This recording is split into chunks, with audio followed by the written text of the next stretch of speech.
Hey fam, in this video we're going to be talking about dimensional analysis, which honestly is just a fancy way to say unit conversions. What are those? Maybe you have kilograms and your answer needs to be in grams, or maybe you have centimeters and your answer needs to be in meters. Well, it's just a step-by-step process that once you get it down pat, it's way easy. The first thing you want to do is identify the known unit. What this means is your problem will usually have a unit that is given to you and the value is already known. Let's look at an example. How many millimeters are in 34.3 meters?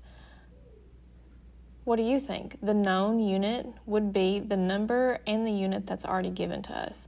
We know that we have 34.3 meters. Number two, you then identify the goal unit. What are you trying to get to? Millimeters, right. Your goal is to find how many millimeters are in that many meters. Your third step is to draw your concept map. This is just a way for your brain to understand how you're going to get from one unit to another. In this case, we're just simply going from meters to millimeters, and that's it. So when you draw your template to actually solve this problem, I always draw a blank fraction. You may have been taught a T-chart, which, that works too. It's whatever works best for you. But the main thing is that you have your conversion factor set up. All this is just the unit that you're going to use to plug into your formula and solve the problem. After practice, you will probably have a lot of these memorized, but even if you don't, make sure that you have conversion factors handy because it makes things a lot easier in the end.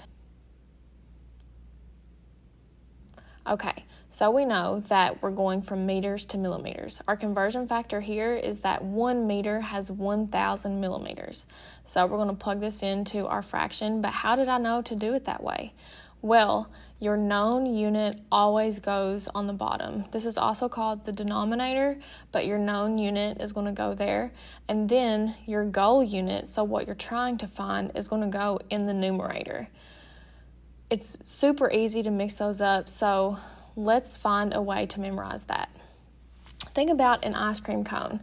Any ice cream fans out there? Me.